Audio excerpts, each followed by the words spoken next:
Pagkatapos na mapag-alaman ni Zhong Shishi ang katotohanan patungkol sa Gu Poison mula kay Zhong Miao, siya ay nakapagpas siyang bumalik sa Northern Garden Hunting Grounds upang kumprontahin si Xinlang at alamin na rin kung ito ba ay mayroong kinalaman patungkol sa nangyari sa kanya sa kuweba. Maya-maya pa'y nakasalubong nila ang mga warriors ng Zhong family at pagkatapos na magbigay ni Zhong Miao ng instructions, sila'y tumuloy na. Sa kanyang isip ay inilahad ni Zhong Shishi na although siya ay tuliro nung nakaraang gabi naaalala niya ng malinaw na ang taong iyon na nag-defile sa kanya ay mayroong plum blossom birthmark sa dibdib at bukod dun, nung sandaling iyon ay bumubuhos ang malakas na ulan sa labas. Nang marating nila ang Biyuan o Northern Garden Hunting Grounds ay agad na sinabi ni Zhong Miao na ang Zhong Clan Army ay narito na, sinabihan ang grupo ni Xinlang na umalis na ngayon. Kasambit ni Xinlang nagtanong kung papaanong nangyaring nandito na naman si Miss Zhong Shishi. Well, ito raw ay wag mag-alala, dahil yung sinabi niya kahapon patungkol sa lason ay biro lang. Kung kaya Miss Zhong Shishi ito raw ay magbigay na ng order na umatake sila namang narito ay kakaunti lang, kaya tiyak na silang lahat ay mapapatay ng mga ito sa isang suguran lang. Xinlang pasigaw na tugon ni Zhong Shishi nagtanong kung nasaan ito kagabi nung bumubuhos ang ulan, isang bagay naman na ipinagtaka ni Zhong Miao. Ako patanong na tugon ni Xinlang syempre siya raw ay narito sa kanilang military camp sa Beyuan Hunting Grounds, sumigaw si Zhong Shishi na patunayan nito. Well, tugon ni Xinlang maraming tao raw ang makapagpapatunay gaya na lamang ni Commander Yi Chen at ng Sword King, maging ang Third Prince at ang heir na si Zhu Pan na narito ay makapagpapatunay din. Ganito ang naging reaksyon ni Zhong Shishi nang makitang narito si Zhu Pan at ang Third Prince. Shishi sambit ni Zhu Pan saan daw ba kasi ito tumungo kagabi, umano'y pagkatapos na sinabi ni Zhong Miao na ito ay nawala agad nila itong hinanap. Kung ganun lahad ni Zhong Shishi kung ganun kagabi nung umuulan o putol naman ni Zhu Pan sa latter half ng gabi nung umulan, sila ay narito na sa military camp ng Beyuan Hunting Grounds. Dumugtong si Xinlang na pagkatapos nilang mapag-alamang nawawala si Miss Zhong Shishi sila rin ay nagpadala ng mga tao upang maghanap at dahil sa napakalakas ng ulan, siya ang Sword King si Commander Yi Chen ang 3rd at 5th Prince at ang heir na si Zhu Pan, ay naghintay na lang ng balita dito sa kampo. Ano sambit ni Zhong Shishi sa kanyang isip sa kanyang pagkabigla so ang nag-defile daw pala sa kanya kagabi ay hindi si Xinlang o ang mga tao nito, Shishi sambit ni Zhu Pan saan daw ba kasi ito tumungo kagabi. Sumagot si Zhong Shishi na siya ay naligaw sabay dugtong sa kanyang isip na ang sekreto patungkol sa nangyari nung nakaraang gabi, ay hindi niya maaaring sabihin sa kahit na sino man. Kasabay ng pagpihit ay idinagdag na ang pinakamahalaga sa ngayon ay hindi ang panggugulo kay Xinlang, kundi ang paghanap sa taong iyon. Miss paulit-ulit na tawag ni Zhong Miao nang makita ang pag-alis ni Zhong Shishi, nagtanong kung saan ito pupunta. Bai Wuchang sambit ni Zhong Shishi sa kanyang isip sino raw ba kasi ito kailangan niya raw itong hanapin at pagpira-pirasuhin, ang Bai Wuchang na tinutukoy niya ay yung pangalang nasa letter. Wala nang iba pang nagawa pa si Zhong Miao bukod sa magbigay na lang ng order sa mga warriors ng Zhong Clan na bumalik, at sundan ang kanilang young miss. Hay sambit ni Xinlang sa kanyang isip at least sa ngayon ay hindi natutungo pa rito ang babaeng iyon upang manggulo. Ang pagkakasunod-sunod ng mga pangyayari nung nakaraang gabi ay ganito. Eksaktong alas 8 ay nag-splash ng tubig si Xinlang sa labas ng kuwebo kung saan naruroon si Zhong Shishi upang palabasing umuulan at pagsapit ng alas 9, siya ay bumalik na sa Beyuan Hunting Grounds. Ang tunay na pag-ulan ay nagsimula alas 12 na ng madaling araw at pagsapit ng alauna, sumulong sa ulan si Zhong Miao upang i-report ang patungkol sa pagkawala ni Zhong Shishi. Bukod doon ang plum blossom birthmark sa dibdib ay iginuhit lamang kaya napakalabong mahanap ni Zhong Shishi ang Bai Wuchang na hinahanap niya. Ibig sabihin sa ngayon ay mahahandle na ng maayos ni Xinlang ang kanyang business, which is ang pag-transform sa bloodline ng mahigit sa 2,300 mga tao. Ang grupong ito ay ang pinaka-pure at pinaka-focused na mga individual mayroong walang kapantay na obedience, disiplina at loyalty. Ang mga ito ay absolutely united walang takot sa kamatayan isang perpektong army, ang tanging bagay na kulang lang ay ang lakas. Sa kanyang isip ay inilahad ni Xinlang na once na ang mga ito ay magkaroon na ng lakas, ang mga ito ay magiging pinaka-elite na mga warriors. Master report ni Shisan si Zhu Pan at yung iba ay umalis na rin, good to go ni Xinlang. Agad na nagbigay ng order na dalhin ang mahigit sa 2,300 mga tao ng by batch sa laboratory, 100 bawat batch, isang kautosang agad na tinalima ni Yichan. Mula doon ay lumipat ang eksena sa temporary laboratory ng Bayuan Hunting Grounds, kung saan makikitang nakahanda na ang unang batch. Sinabihan ni Shin Lang ang isa na wag mag-alala dahil walang anumang mangyayaring masama. Ito'y sumagot na alam niya, siya raw ay hindi natatakot. Hindi makapaniwala si Shin Lang na ito ay talagang nagsalita ngayon. Naiintindihan niya na raw ang grupo ng mga taong ito ay mayroong matalim na intuition, alam ng mga itong siya'y tumutulong. Kung ganun lahat niya, kung ganun siya ay magsisimula na sa kanyang isip ay inilahad na sa pagkakataong ito siya ay mag-perform ng mas great pa na milagro. Ang mga ito ay bibigyan niya ng rebirth, ang mga ito'y gagawaran niya ng unprecedented glory. Ang vitality nito ay umuurong din ni Dev-R ng parasite, ang life energy nito. Ang pagtibok ng puso ay tumigil, mukhang natapos na ang pag-Dev-R. Gayunpaman hindi pa ito ang tarangkahan ng impyerno. Ang tunay na tarangkahan ng impyerno ay dito palang magsisimula. Ang mga protozoa na ito, kapag ka na-sense ang pagtigil ng pagtibok ng puso ng host, ang mga ito'y instinctively na tumitigil sa pag-Dev-R, at magsisimulang mag-release ng enerhiya. Ang prosesong ito ay ang pinakamapanganib sapagkat ang kapangyarihang nire-release ng mga parasite at ang original bloodline power ay magka-clash sa napaka-bayolenteng paraan. Susubukang overcome ang bawat isa at sa bandang huli, maaaring sumabog ang katawan ng host. Sa puntong ito'y maririnig ang mga paghiyaw at halinghing ng host. Idinugtong ni Shin Lang na kapag ka walang nangyaring explosion, magiging maayos na ang lahat. Ang susunod na mangyayari ang Golden Bloodline Parasite ay magpapatuloy sa pag-transform sa buong katawan ng host, isang proseso na aabutin ng at least 3 araw.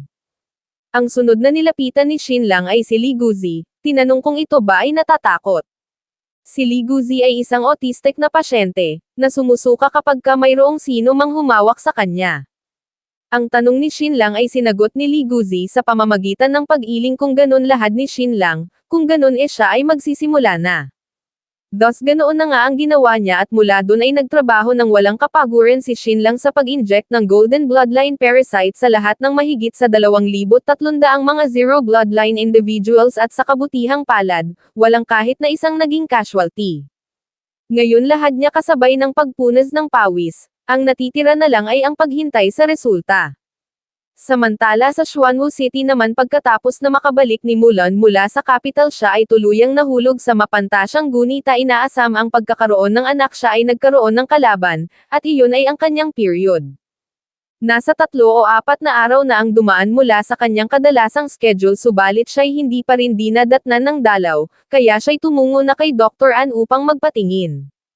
Congratulations Miss, bati ni Dr. An. Malamang na ito raw ay buntis. Sa wakas sambit ni Mulan sa kanyang isip, siya at ang kanyang husband ay mahigit sa 1.5 taon ng kasal at ngayon sa wakas, sila ay magkakaroon na ng crystallization of love.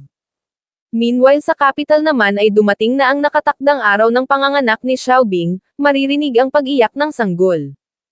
Congratulations Madam, lahad ni Granny Shu. Ang anak nito ay isang young lady. Napatanong si Xiaobing kung bakit babae, ano ang maganda sa pagiging babae, ito ay magiging katulad niya lang. Agad na sumabat ang asawa ng 5th prince. Nagtanong kung talaga bang iniisip nitong ang babaeng sanggol na ito ay magiging katulad nito. Ito ay ipinanganak na Precious, isang tunay na young lady of noble birth. Napagtanto ni Xiaobing na ang sinabi nito ay tama. Umano'y ang babaeng sanggol na ito na ipinanganak niya ay talagang hindi niya katulad. Grabe, sambit ni Lady Yao, ito raw ay isang napakagandang bata. Ang ganitong uri ng beauty ay napakabihirang makita. Agad na nag-request si Xiaobing na ilapit sa kanya ang bata, at hayaang makita niya. Kailangang ito raw ay hindi maging kamukha niya kundi maging kamukha ng ama nito. Umano'y sa ganoong paraan lang ito magiging tunay na napakaganda. Sa bandang pinto, habang pinagmamasdan ang kaganapan, ay napahawak sa kanyang tiyan si Princess Ningyan. Gusto niya rin dong magkaanak kay Shin Lang, subalit ang biglaang pagkakaroon ng something sa loob ng kanyang tiyan, siya ay hindi pa rin mentally prepared. My heavens, sambit ni Granny Shu nang makita si Princess Ningyan. Umano'y ang ganitong uri ng katawan ang hindi magkaroon ng mga 8 o 10 anak, talagang napakasayang. Makikita ang pagtakbo ni Princess Ningyan palayo. Granny Shu, bulong ng isa. Umano'y ang babaeng iyon ngayon lang, ay si Princess Ningyan. Hindi makapaniwala si Granny Shu sa kanyang narinig. Sa kanyang isip ay inilahad na matagal niya nang naririnig ang mga sabi-sabi patungkol sa pagkakaroon ng affair ni Xinlang at Princess Ningyan, subalit hindi niya lubos maisip na iyon pala talaga ay totoo. Sa kanyang isip naman ay inilahad ng isa na ang maging son-in-law sa ganitong extent si Young Master Xin ay talagang napaka-remarkable. Hindi lang sa ito ay mayroong mga concubines, hayagan din itong pinapasilong ang isang prinsesa sa kanyang tahanan. Makalipas ang 3 araw ay nagising yung unang individual na tinurukan ni Xinlang. Siya'y agad na bumangon, at iginala ang paningin. Sa kanyang isip ay inilahad na ibang-iba na ang pakiramdam niya ngayon. Ang lahat ay nagbago. Ang emosyon na ito raw ba ay kaligayahan? Papaanong nangyaring ganito ito ka-wonderful? Actually ang kanyang katawan daw ay napakagaan at napaka-agile na ngayon. Pagkatapos na magbihis, ay sinuri ang sarili sa salamin. Ito talaga raw bang ito ay siya? Ito na raw ba ang tao sa kaloob-looban niya? O sambit ni Yichen, so ito raw pala ay nagising na. Kung ganun ito raw ay sumunod sa kanya, na agad namang sinang-ayunan ng binata. Sa training grounds ay sinabi ni Yichen na ito ay 80 Jin, ito'y subukan nitong buhatin. Sa kanyang isip ay idinugtong ni Yichen na noon ay hindi nito kaya ang 20 Jin, ngunit ngayon, titingnan niya kung gaano nakatindi ang progress. Ang test ay isinagawa na. Ang binata ay halata namang naging napakalakas na. Ngayon ang 80 Jin ay nagmistulang napakagaan, si Yichen ay halos hindi makapaniwala. Ang sunod na timbang ay 150 Jin, maging ito'y nagawa ring malift ng walang kahirap-hirap. Ang sumunod ay 280 Jin, then 390 Jin, at mukhang ito na ang limit ng bagong warrior. Ang sumunod na test ay patungkol sa speed, si Yichen ay namangha sa kanyang nasaksihan. Ilang sandali pa pagbalik ay nabigla si Yichen. Napatanong kung ang kid ba na ito ay naantig sa sarili nitong transformation. Sinabihang kung gusto nitong umiyak ito'y umiyak ng malakas, at ganoon na nga ang ginawa ng bagong warrior.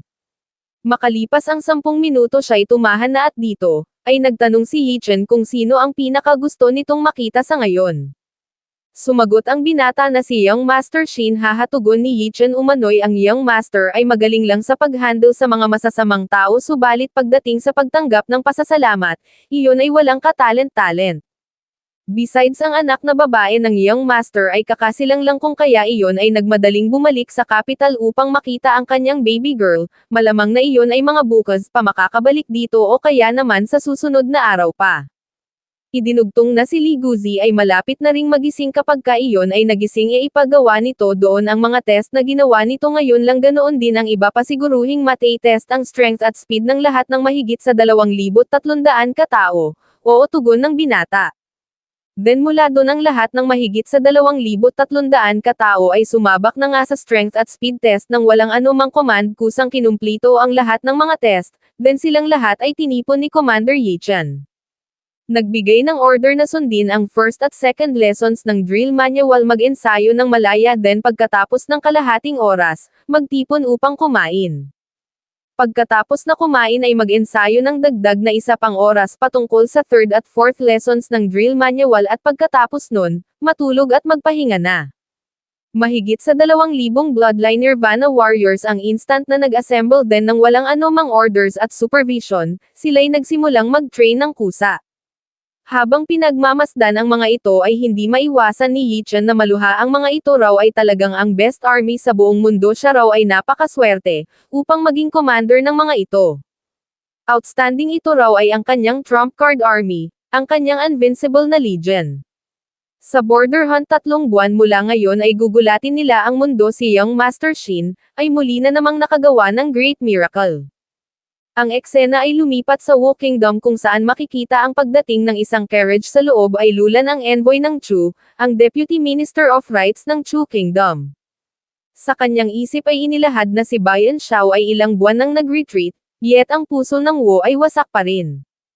Ang ginawang pagpatay ni Bayan Xiao ay lubhang napaka-ruthless. Ang destruction ay lumaganap hanggang sa 50 counties, halos 1/3 ng buong teritoryo ng Wu ang na-ravage. Gayunpaman, ito ay isang magandang balita para sa Chu Kingdom. Sa nagdaang ilang buwan ang Wu Kingdom ay sumailalim sa stage of recuperation, at sa puntong ito, ay muling winilcome ng hari ng Wu ang envoy mula sa Chu. Sa loob ng study room ng Hari ng Wu ay sinabi ng Chu envoy na sa kasalukuyan si King Ning Yuan Xian ay mayroong malalang karamdaman yet bigla na lang, iyon ay nagpropose na mag-hold ng border hunt laban sa kanilang Chu Kingdom. Ang ginawang move na iyon ni Ning Yuan Xian ay lubhang napakawalang hiya napakalinaw na binabalak nung gamitin si Xinlang at Ningxing bilang cannon fodder, upang isid ang benefits ng kanilang Chu Kingdom kapalit ng border peace. Ano tugon ng Hari ng Wu talaga raw bang mayroong ganoong pangyayari sumabat ang Chu envoy na narinig niyang ang Wu Kingdom ay nagsasuffer mula sa taggutom kailan lang iyon daw ba ay totoo, ay tugon ng Hari ng Wu ang shortage sa pagkain ay totoo subalit ang sabihing taggutom e medyo kalabisan naman. Sinabi ng envoy na ang kanilang Chu Kingdom ay nagkaroon ng great harvest sa taong ito kaya bilang magkapatid na nasyon, sila ay nakahandang magpahiram ng 1,000,000 shi ng grain sa Majesty ng Wu.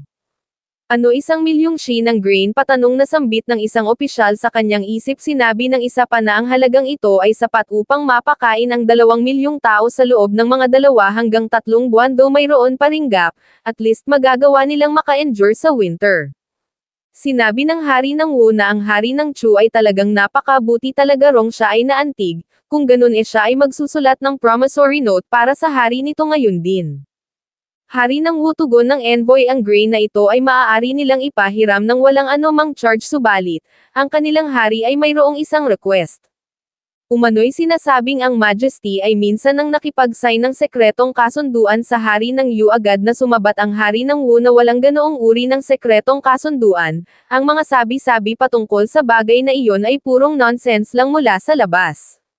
Sa kasamaang palad ang Chu envoy ay hindi kumbinsido inilahad na gusto ng kanilang hari na ideklara nito sa mundo, na wala ng bisa pa ang kung anumang sekretong napagkasunduan nito sa Hari ng Yu. Hindi lang yun ang kanilang hari ay nakahanda ring makipag-sign ng secret pact sa Wu Kingdom, nang ang kanilang dalawang nasyon ay maging magkapatid na estado.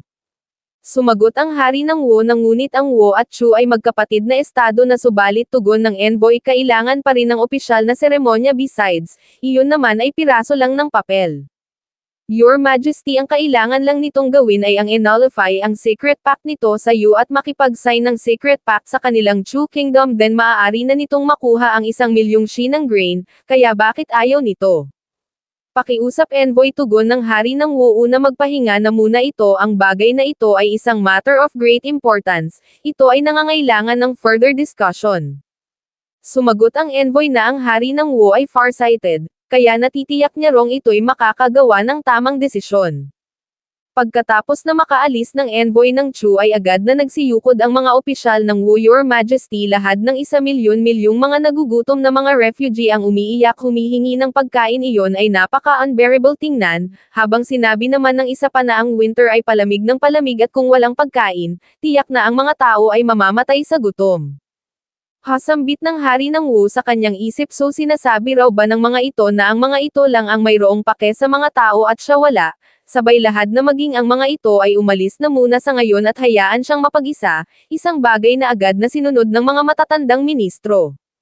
Nang makaalis na ang mga matatandang ministro ay hinampas ng Hari ng Wu ang mesa sumigaw na hindi raw ba kaya na siyang mismong hari ay napaka-shameless at walang anumang kredibilidad, upang ipawalang bisa ang pinirmahang kasunduan matapos lang ang ilang buwan para lang sa 1,000,000 bushel ng grain, siya ay nagpatuloy sa pag-rant.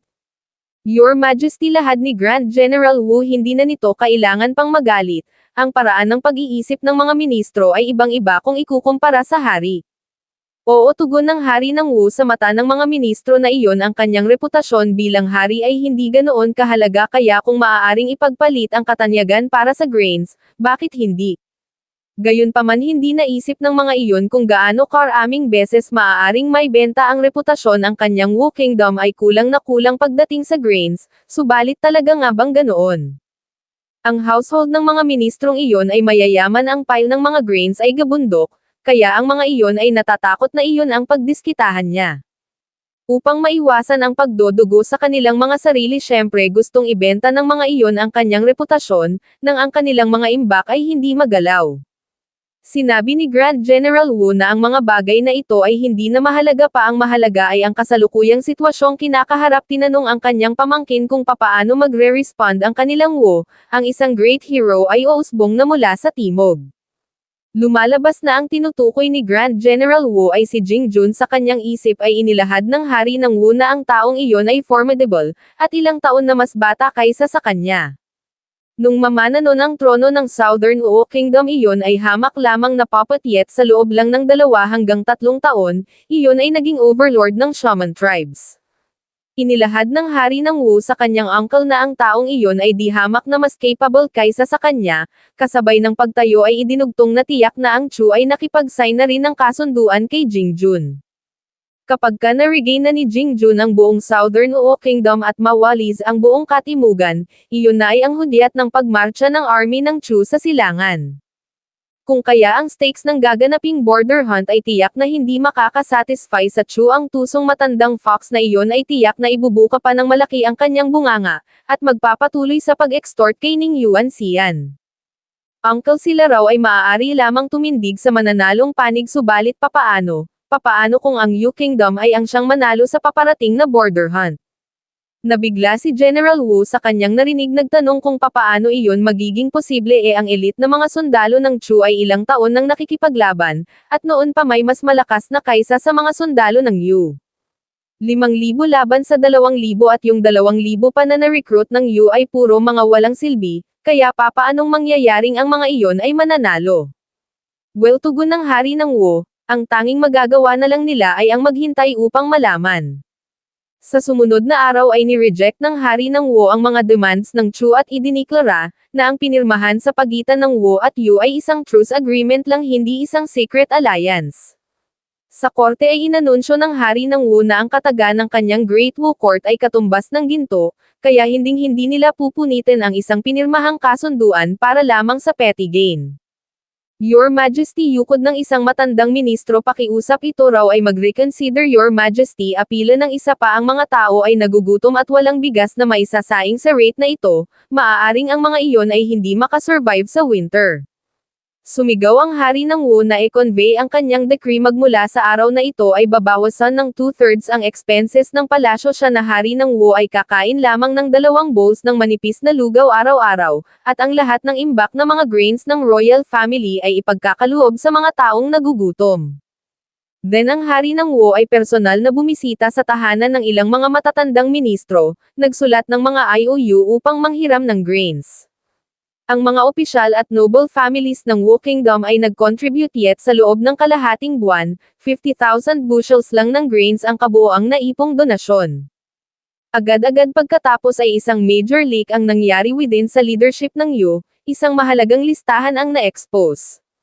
Dito ay nakalista ang ilang mga high-ranking officials ng Wu. Ang lahat ng mga ito ay pasekretong nasuhulan o kaya naman na puwersa ng Blackwater Organization ng Yu, upang mag-commit ng napakaraming betrayal acts laban sa Wu Kingdom sa kasagsagan nung nangyaring digmaan sa pagitan ng Wu at Yu.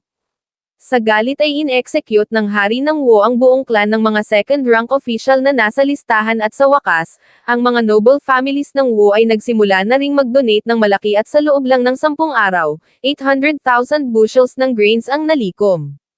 Soon after ay idiniklara ng hari ng Wu sa korte na ang nasabing yulik ay hamak lamang na conspiracy. Sa harap ng lahat ng mga ministro, ay sinunog ng hari ng Wu ang sinasabing listahan. Sa puntong ito, ang grupo ni Commander Wu Mo na natalo sa nangyaring labanan sa Nochao City ay opisyal nang bumalik. Ang hari ng Wu ay nagsimulang e-purge ang korte, unti-unting pinalitan ng mga rising figures ang mga matatandang ministro. Meanwhile, sa kabilang dako, si Xin Lang ay iginugol ang kanyang araw-araw sa kanyang tahanan sa capital sa pagkarga sa kanyang bagong silang na anak, hindi na tumungo pa sa Northern Garden Hunting Grounds, o kaya naman magbigay ng pake patungkol sa military drills. Thus, dahil dito ang mga sabi-sabi ay muli na namang kumalat sa buong capital, sinasabing si Xin Lang ay wala nang natitira pang pag-asa, at ito ay tuluyan ng sumuko. Sa loob ng residence ni Xin Lang sa capital, ay makikitang karga-karga ni Eunuch Lee ang kanyang bagong silang na baby. O lahad ni Eunuch Lee ang kanilang lord ay umaarte, ngunit ang little baby ay ang siyang nagsasuffer. Umano'y marahil na inconvenient para kay Young Master Xin na mag-host ng banquet at tumanggap ng mga regalo. Iyon naman ay hindi nila gagawin ng walang mapapala. Isa pa, ang Majesty ay nakapag-isip na ng pangalan para sa little baby nito, at iyon ay Xin Mi. Hasambit ni Xinlang sa kanyang isip, Your Majesty, gusto niya rong siya mismo ang magbigay ng pangalan sa kanyang anak, kaya bakit ito nangingialam? Sinabi ni Eunuch Lee na ang character na Mi ay excellent, ito ay nangangahulugang peace and sweetness, yet mayroong dalang aura ng nobility. Kapag ka naman binasa bilang Fu isinishare nito ang kahulugan ng ancient Fu sa Fox's name. Ang Foxy ay isa sa 3 sovereigns of antiquity, napaka-noble. Oo, tugon ni Xinlang sabay agzod ng pekeng ngisi, very good. Ano sambit ni Eunuch Lee sa kanyang isip? Xinlang, ito raw ba ay dissatisfied? Mayroong inilabas si Eunuch Lee, ito raw ay isang regalo mula kay Consort Bayan, ito ay parte ng dowry ni Consort Bayan, isang artifact ng ancient civilization, sinasabing ito ay crown pearl ng kung sinong ancient king. Idinugtong ni Eunuch Lee na sinabi rin ng Majesty na once na matapos na ang border hunt, ang kanilang napaka-adorable na baby ay dalhin nito sa palasyo, upang ma-cherish ni Consort Bayan. Kahit na ang lahat ay naniniwalang si Xinlang at Prince Ningxing ay tiyak na matatalo sa paparating na border hunt, walang anumang pag-asa, maraming mga spy pa rin ang nag-obserba sa Northern Garden Hunting Grounds. Mayroong mga spy mula sa faction ng Crown Prince, mga spy mula sa faction ng Third Prince, mayroon ding mga spy mula sa Zhong family, lalong-lalo na mula sa Chu Kingdom. May heavens, sambit ng isang spy, ang pina-practice ng mga ito ay nonsense, at ang bagay na ito'y tinatawag pa talaga ng mga ito bilang secrecy. Sa pagdaan ng bawat araw ay isa-isang nagsialisan ang mga spy, hindi na matagalan pa ang sakit sa matang kanilang nakikita. Sinabi ng isa na ang mag-practice ng parehong move ng paulit-ulit araw-araw, ano ito ni walang anumang formation, walang endurance training, tanging pagpa-practice lang ng downward slashes. Papaano makikipaglaban ang mga ito sa battlefield? At least mag-practice man lang sana ng archery. Ang pag-alis ng mga natitirang spy ay pinagmasdan ni Yichen, sa kanyang isip ay inilahad na iniisip ng mga iyon na ang gamit ng kanilang mga sundalo ay hamak lamang na mga wooden swords, subalit ang hindi alam ng mga iyon sa loob ng mga wooden swords na ito ay mayroong lead na lubhang napakabigat, at ito ay pabigat ng pabigat araw-araw. Sa battlefield ang mga ito ay gagamit ng mga sabers na mayroong habang nasa 1.7 meters at bawat sundalo ay kailangang magsuot ng full heavy armor. Ano nga uli ang tawag ni Young Master Shin sa mga iyon? Oo, tama-tama, naalala niya na iyon ay tinatawag ni Young Master Shin bilang saber unit. Ang eksena ay lumipat sa loob ng palasyo, partikular sa loob ng silid ni King Ning Yuan Xian. Habang binabasa ang isang ulat ay inilahad ni King Ning Yuan Xian sa kanyang isip na kailanman ay hindi niya lubos maisip, na darating ang araw na siya ay magpapanggap ng ganito katulad ni Sunan. Alas, dagdag pa ni King Ning Yuan Xian, siya ay nagkasakit lang saglit ni hindi nga nag-collapse yet ang mga ministrong ito, ay napaka-eager na makahanap ng bagong suporta. At tingnan mo itong mga tinatawag kuno na mga neutral factions ng korte, ngayon ay nagkakalipumpon ng lahat sa bagong mga masters. At ang Crown at Third Prince noon, kapag ka ang mga ito ay naglalaban, ay pasekreto, nakikipag-compete sa isa't isa ng walang anumang paglabag, isang uri ng healthy rivalry, subalit ngayon, tila pupunitin na ng mga iyon ang isa't isa. Para lamang sa isang governorship sa Western Province, hindi mabilang na mga opisyal na ang ipinatapon sa bilangguan, at hindi na rin mabilang ang in-exile. Matapos ang naging biglaang pagkamatay ni Haring Alugang ng Kiyang noon ay walang kahit na isang nag-imbestiga patungkol sa sanhi ng naging kamatayan noon, ni walang nagbigay ng pake sa kanyang bangkay, hinayaan lang na mabulok sa mesa. Nung sandaling iyon ay min-up niya si Alugang, subalit ngayon, lumalabas na ang kanyang mga anak ay wala rin palang pinagkaiba. Perhaps ang isang resilient at mas broad-minded na anak ay ang siyang mas bagay na maka-inherit sa kanyang trono, mukhang sa wakas ay kino-consider na rin ni King Ning Yuan Xian si Prince Ningxing. Your Majesty, report ng isang eunuch, si Lord Yan ay dumating, sumagot si King Ning Yuan Xian na papasukin ito. Sa sumunod na panel ay makikita ang pagluhod ni Chief Yan, ang Commander-in-Chief ng Blackwater Organization. Your Majesty, bungad niya, siya raw ay muling nabigo. Umano'y ang martial skill ni Jingjun ay napakataas, iyon pa ay mayroong maraming mga shaman experts, idagdag pa ang mga masters na nagmula sa Great Tribulation Temple. Ang mga assassins na ipinadala ng kanilang Blackwater Organization ay muntik nang mamatay lahat. Your Majesty, ito raw ay maghanda para sa digmaan, ang anumang uri ng unorthodox means ay hindi na makakapigil pa kay Jingjun. Sa kanyang isip ay inilahad ni King Ning Yuan Xian na kailanman ay hindi niya naisip na ang foster son niya na iyon ay madedefy ang kapalaran sa ganito katinding degree umano'y kailan lang sa capital ilang taon na ang nakararaan, iyon ay napaka-gentle at napaka-refined. Maghanda para sa digmaan 2 buwan na ang nakararaan ay sinabi ni Zhang Chong na kakailanganin nilang magdagdag ng 150,000 hukbo sa Southern Uo at ngayon, lumalabas na ang sinabing iyon pala ni Zhang Chong noon ay hindi exaggeration lang. Subalit saan ba siya makakahanap ng 150,000 sundalo at most ang kaya niyang makuha ay 80,000, at ang bilang na ito ay makakadrain na sa northern defenses.